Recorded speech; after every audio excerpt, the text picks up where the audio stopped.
嚟到屬雞嘅運程咯喎，我知道我哋嘅導演咧係屬雞嘅，咁所以咧我特登上 ChatGPT 度 check 佢個運程啦，好似都唔錯嘅喎，係咪真㗎，師傅？你 check 到佢有啲乜嘢係唔錯㗎？佢話桃花運唔錯咯。咁我而家就要講解下咧屬雞嘅朋友咧嚟緊嚟年2026年嘅運程係點喎？屬雞嘅朋友咧，如果有機會嘅話咧，都去拜下太歲啦，因為佢都係破太歲。通常頭先學咗少少㗎啦，係嘛？太歲都一犯親太歲，都個分數都唔會特別高㗎嘛，係咪？咁屬雞嘅朋友咧，其實咧整年裏邊咧，佢個分數咧都偏我哋叫合格上少少68分啦。最主要就係咧，其實屬雞咧本身佢係屬金嘅，咁咧金即係你知道啦，火同金之間都會有相破噶嘛，你攞啲金去燒下都係會溶噶嘛，係咪？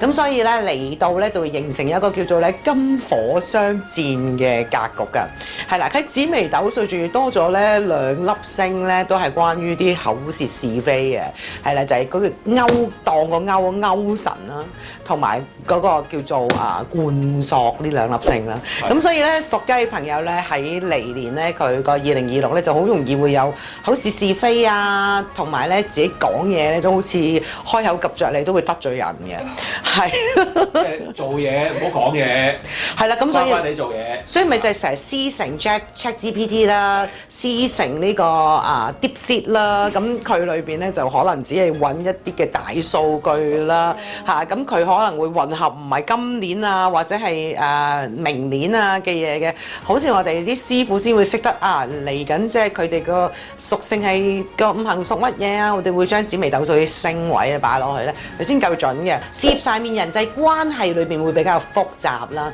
咁咧成日都會好容易咧做完之後咧躺着也中槍啊，係啦，咁亦都好容易俾人哋背後中傷啦，所以咧合作嘅時間咧需要明確地知道個權責位喺邊度嘅，咁避免入咗一啲叫做模糊地帶啊，咁財運方面咧就正財收入咧都 OK 㗎。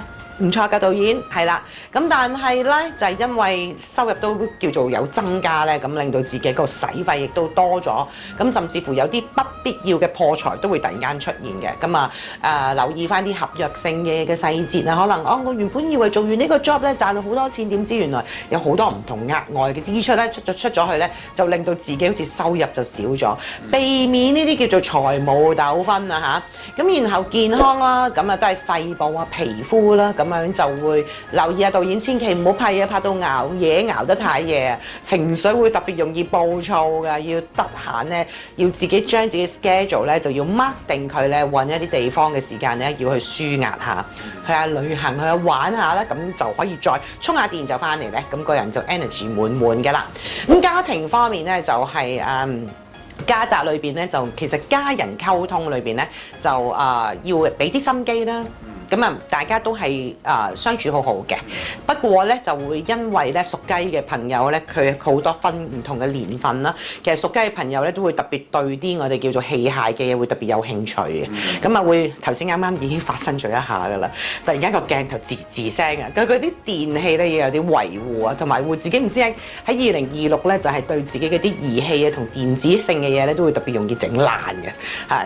一早已經寫定咗㗎啦，所以佢根本就行緊呢個運㗎啦。咁另外咧就姻緣啦，頭先啱講，你睇完 ChatGPT 啊，裏邊話佢咧桃花旺盛嘅，單身嘅人咧嘅桃花質素就好參差嘅，一係好好，一係好差，所以要仔細地觀察嘅。但係如果單身有女朋友又點咧？嗱，所以就要大家都當已婚者去睇㗎啦。咁因為咧賺錢啦，使得錢多啦，咁可能因為喺錢銀上邊嘅交涉裏邊會因為財政嘅問題會發生一啲爭執嘅。賺幾多錢都要話翻俾老婆聽，賺幾多錢都要話翻俾女朋友聽。咁點樣用嘅話都要話翻俾佢聽，好好交代咧，咁就會避免咗呢個爭執㗎啦。咁除之外咧，就佢哋嗰個增加運程嗰個建議咧，咁因為屬雞嘅朋友咧就同屬龍咧，大家好合嘅。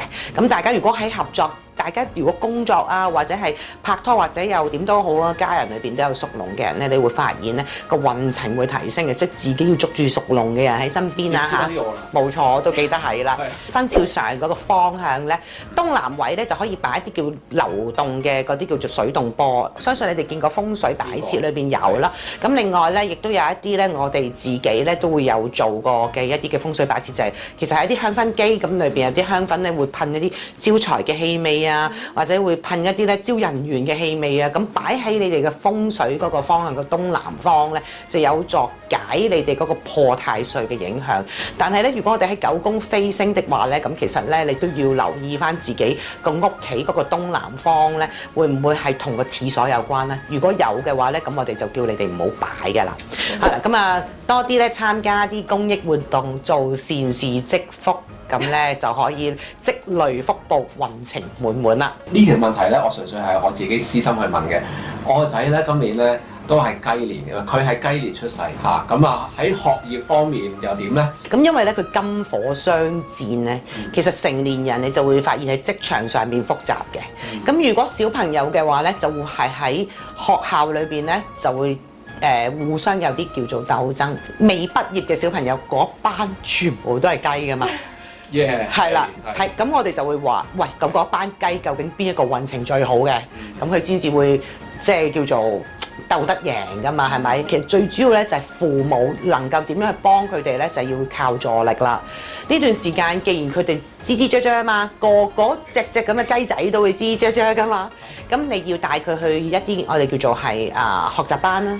又或者帶佢去表演啦嚇，因為你帶佢表演，因為反正佢自己都知啫啫啊，又會好容易有口舌是非啊呢啲咁樣樣，帶佢去唱下歌啊、表下演啊，咁令到咧佢可以真係迎接住今年嗰個運程。咁你寧願將佢自己嗰個嘅鬥爭擺咗喺一啲嘅學術性嘅嘢咧，咁你就可以令到你個仔咧喺佢兒時嘅時間咧都得到一啲嘅好處啊！好，嚟到我哋屬狗嘅運程啦。就話說咧，我有個屬狗嘅朋友係我嘅仇人嚟嘅。我想睇下佢嘅運程今年咧係咪都係咁狗咧？我問你一個問題，屬狗嗰啲人講嘢係咪特別乞人憎嘅？係啊，係嘅，大部分屬狗嘅人講嘢好冷叻咯。你用冷叻。口不擇言，其實咧，我想話俾你知咧，師傅個仔屬狗嘅，係啊，咁咧，咁又唔會，我咧好中立嘅。咁屬狗嘅人咧，即係佢哋個屬性咧，講嘢好口齒伶俐嘅，嚇，所以咧有陣時講嘢得罪咗人咧，佢哋自己都唔覺嘅。包括咧，我成日都同我個仔講，你講嘢冇咁毒得唔得？係要用毒嚟形容啊。2026年屬狗嘅朋友咧，其實佢運程唔差，咁你可憐下佢啦。其實屬狗嘅朋友仔咧，已經係黑咗好多年㗎啦，係啦，唯獨是咧喺呢個屬馬嗰段時間咧，佢哋可以運程好翻啲。咁你放過佢一馬啦，好唔好啊？好啦，睇在我玲玲師傅嘅份上，又唔緊要，係好中意你嗌我玲玲師傅。好啦，證明佢我個樣真係好似麥玲玲。好啦，一樣咁富貴。係啊，屬狗嘅朋友咧，就係咧，其實佢有少少叫半合嘅太歲啦，咁代表都未必一定係犯太歲。總體嘅分數去到78分嘅，都高嘅喎，係咪？咁咧，因為咧佢嗰個五行咧，同埋嗰個紫微斗數裏邊咧，佢係一個屬土啦，同一個火啦，佢合併啦。咁而且咧，佢得到一個太歲嘅相助咧，咁令到咧個紫微星之中有兩粒星，就係叫做三台啦，同埋華蓋啦，呢啲星出現就有利佢嘅事業發展啦、學業啦。咁但係咧，因為把口一不嬲都係其實都係唔係太過講嘢都好容易得罪人啦。咁所以慎防咧，佢觀乎呢兩粒星，即係觀乎呢一粒星咧，就會帶嚟一啲是非嘅。所以你唔中意你嘅朋友都係因為佢講嘢唔係太好聽。屬狗嘅朋友咧都要深思熟慮咧，諗過先好講俾人知㗎。好啦，事業同埋學業方面咧，就要一洗晒咧以往自己好似好唔順利嘅感覺。因為咧，佢嚟緊個年代咧，即係佢2026年咧，佢個專業啦，同埋佢個學業裏邊都會備受肯定啦，有晉升機會啦，而且咧適合係進修啦，同埋考取一啲高明啦，考取嘅證書啦，咁亦都提升自己嗰個競爭能力㗎。咁財運亦都咧係有增加嘅正財喎。咁投資咧亦都會有回報㗎。咁但係咧就因為有陣時啲 terms 啊，或者佢自己啲不忿嘅心態咧，會容易墮一啲叫律師嘅糾紛㗎。咁啊，大家都要咧靜靜地聽下人講，或者寬容啲接受人哋嘅意見，咁就會減低呢一個法律糾紛嘅問題㗎啦。咁健康整體良好啦，因為咧2025年啦、2024年咧都慢慢咧喺我哋嘅腸胃脾胃比較差嘅。咁2026咧，咁佢嗰個嘅脾胃裏邊咧調養得好好啦，咁就會令到自己咧即係我哋嘅腸胃病會慢慢去減低。咁另外咧就因為以往嘅嘢咧都係工作壓力而帶到自己有病嘅，咁令到2025整年都會好大壓力啦。咁26年咧咁開始就係咧會識得舒緩自己嘅壓力放鬆。總言之，屬狗嘅朋友記住，你個病係嚟自你自己嘅壓力帶到去個腸胃度嗰度嘅啫。咁家庭咧嘅感覺咧都會和諧啦，即係父母或者你哋自己嘅仔女裏邊咧，大家都會有好多相聚嘅旅行團聚啊、親子活動啊，父母之間個溝通非常之流暢嘅。咁姻緣裏邊咧，單身嘅人咧就可以喺佢自己嘅即係可能係學業啊、學習啊、甚至乎喺工作嘅場所裏邊會揾到佢哋嘅合適對象啦。咁而且咧結婚嘅人嘅感情穩定啦，都會可以規劃未來嘅。咁啊運程咁好啦，咁啊有啲咩嘢好嘅建議咧？佢哋嘅六合係兔仔嚟嘅，咁就所以咧佢如果配住啲兔仔咧做嘅嘢都會事半功倍㗎。咁方向方面咧就係南方啦，咁記住自己嘅屋企或者辦公室啦，係啦，你哋自己做緊嘅嘢，南方一定要保持清潔，唔可以擺有雜物嘅，係啦，只要佢一暢通嘅話咧，就會令到你運程增加嘅。咁啊小點綴啦。帶啲紅色嘅，即係譬如好似呢啲嘅紅色嘅過年，我哋成日都會有啲紅色嘅手繩嘅珠紗啊，呢啲咁樣嘅嘢啦，或者可能女仔可以帶紫色嘅一啲嘅飾物啦，啊男仔亦都可以咧，即係譬如可能揀一啲嘅 T 恤啊，或者衫啊，或者係手袋啊，呢啲咁樣都可以用啲紫色嘅嘢。咁啊，除此之外咧，因為佢哋本身嗰個命格裏邊咧，都係特別容易講嘢咧得罪人嘅。咁我都好 recommend 大家咧，都會去恭請咧，由孔雀王師傅今年2025年咧，佢同我哋香港嗰邊區域咧去做嘅一個叫明華絲巾，咁你可以咧帶喺自己近身喺你嘅自己嘅背囊啊，男仔就可以咁樣用啦，女仔可以捲埋佢咧，好似手袋嘅一啲嘅絲巾咁擺住佢咧，咁可以增強佢整年嘅運程㗎啦。做嘢嘅人咧，其實依家好多我哋做辦公嘅朋友咧，其實佢哋好多都係啲 co-works 啦，佢哋都會係用啲 hot desk 啊咁樣。好啦，例如今晚我身邊又有個朋友，佢又係屬狗，而佢又經常係去周圍去唔同嘅地方擺部電腦，跟住就開機就做嘢㗎啦。咁佢呢一個嘅事業嘅風水應該要點樣去注意呢？因為咧佢自己都唔係屬於自己有辦公室嘅地方啦。咁我哋都會歸為佢係一個我哋叫做行走嘅一個嘅行業啦。咁就唔係一個有 stable 嘅地方嘅行業。咁我通常都會叫佢哋，即係頭先我講用明華絲巾帶住喺身啦。咁最緊要就喺屋企嗰個位置嘅南方要保持佢自己嘅清潔啦。咁就可以其實可以用到我個小貼士咯。如果佢係個 stable 位置嘅即係工作者啦，咁大家咧嗰個度嗰個方法咧就係通常一定會有 desktop 啦，或者自己有 notebook 噶嘛。你擺個 notebook 個位置就當咗你自己好似我頭先，即係我之前教過你哋屋企點樣度個方位，用個電腦去睇，然後再開個指南針南邊執乾淨嗰個位置啦。咁就解決到呢個我哋辦公室點樣去令到即係增強運程嘅方法啦。明白，多謝晒師傅。有冇嘢想問啊 Amber？屬狗可能佢唔係咁想知，唔係好想知。好，嚟到屬豬嘅朋友嘅運程啦。聽講咧，師傅啊，你有個屬豬嘅朋友咧，佢上年犯太歲，犯到個佛堂就嚟俾火燒咗。佢唔係朋友，佢係我徒弟添，所以佢而家好緊張咧。睇下嚟緊2026咧，屬豬咧就係咪咁黑？真係好黑㗎，因為我都話明咧，2025屬豬咧係83嗰隻。係咪83啊83嗰隻豬係特別難搞嘅。好啦，唔使喊啦，好翻啦。嚟緊咧就係屬豬嘅朋友喺2026年啦，咁佢運程去到75分㗎啦。哇！我話俾你聽，由一個谷底咧就上翻去山頂喎，係嘛？你唔使咁驚啦，因為咧嚟緊26年咧，咁就會有一個叫做係佢個水啦，因為屬豬嘅水咧，佢就會同嗰個火咧個暗合，因為咧會即係大家會融合啦。大家話水火相沖嘅喎，咁點會即係會好翻咧？因為佢會喺易經上面會有個水火既濟。咁紫微斗數裏邊咧，亦都有天德啦，成日聽得我幫人算命，天德係吉星嚟㗎嘛，逢凶化吉，係啊，佢個星嘅特徵就係話點樣都好咧，都一定會成功嘅一粒星嚟嘅。咁啊，福星照顧啦，貴人運又會係特別好啦。咁唯獨是得一樣嘅，就係劫煞。咁劫煞咧都係破財嘅啫。咁啊，所有即係我哋都會有好有唔好啦。咁所以唔使咁驚㗎啦。咁喺事業之中咧，就暗中一定有貴人相助。哇！聽到都好開心，喺機會之間咧就不知不覺間咧就會出現㗎啦。所以屬豬嘅朋友咧，一洗以前嘅霉氣，嚟緊2026咧非常好運㗎。咁而且咧亦都適合咧喺策劃啊或者係研究嘅工作喺幕後幫助一啲嘅大貴人啦。咁財運又會開始翻去穩定啦。之前應該都係比較我哋叫艱辛嘅。咁咧而且咧喺2026咧有意外嘅資財，但係亦都會有意外嘅支出。咁啊，所以意思咧就係都係合理嘅，咁啊大家都唔使咁擔心啦。通常都係會叫你哋避免同人哋借錢啦，咁樣咁，但係因為有少少提翻大家好運嘅人咧，借錢俾人就等於借運嘅，咁所以就會特別叫你哋咧就避免同金錢之間有啲糾紛嘅，係啦。咁留意翻啦，屬水嘅啦，咁所以咧亦都有嗰個火嘅問題咧，就要留意自己嘅泌尿系統啦。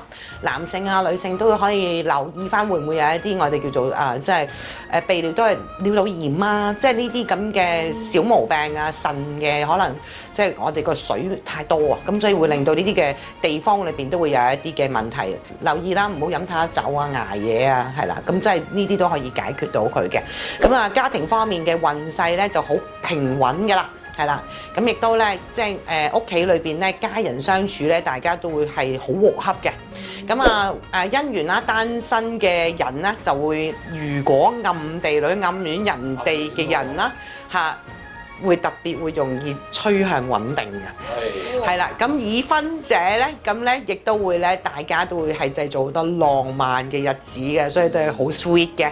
咁啊，六合咧就係同你屬虎嘅啦嘅人咧，就可以激發佢哋嘅潛能嘅，係啦。即係你同你去幫下啲屬豬嘅人咧，係即刻我知啊，多啲上嚟啦，係激發佢嘅潛能啦。咁另外喺風水方面，北邊。係啦，北邊咧就可以係啦，就可以擺一啲深藍色嘅擺設啦，好似我哋而家最近都同我哋有做咗一個神獸啦，咁佢都係藍色嘅，咁呢啲咧擺喺度咧都會有助穩定你嘅運勢，可以催旺你自己嘅喎。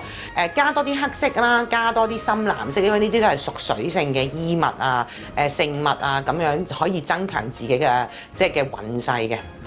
我哋而家做緊嘢都係催旺為主嘅，屬豬係，即係唔係避險嘅噃。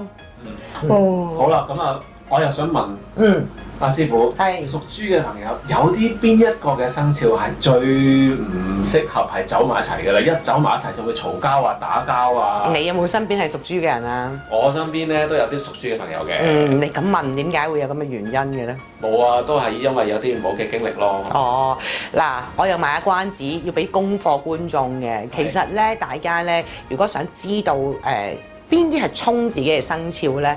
其實喺通勝上邊都會有嘅，係啦，通勝上邊都係有三合啊，我哋三會啊、六合啊，衝刑破害嘅。咁大家如果好想知嘅話咧，大家可以咧去通勝上邊去揾翻就揾到噶啦，唔係唔解答你。係，我哋要俾啲功課大家去做。通勝咧都真係唔係咁容易睇嘅，最好嘅方法咧都梗係要嚟咧差館上家9號就揾阿卡卡師傅去問個究竟。喂，真係嗰本嘅通勝，我真係夠膽講，都應該唔係好多人咧都會識得去睇晒嗰啲嘢。冇錯。係啊，咁啊，仲有冇啲咩想問啊 Emma？ 係喎，佢最近咪話成日用 ChatGPT 嘅，不如叫啲觀眾試下 ChatGPT 啊，又用嗰個係啦 DeepSeek 去揾下自己最衝個生肖啦。咁我今晚就睇下通勝先，好啊，睇下有冇咁難睇。聽咗咁多，係咪覺得唔夠喉呢？如果唔夠喉嘅話呢，記住一個地址：上環差館上街9號，揾阿卡卡師傅指點迷津啦。如果你想睇多啲我哋 channel 唔同類型嘅片，咁就記得 CLS 我哋嘅 channel。我哋下條片再見，拜拜。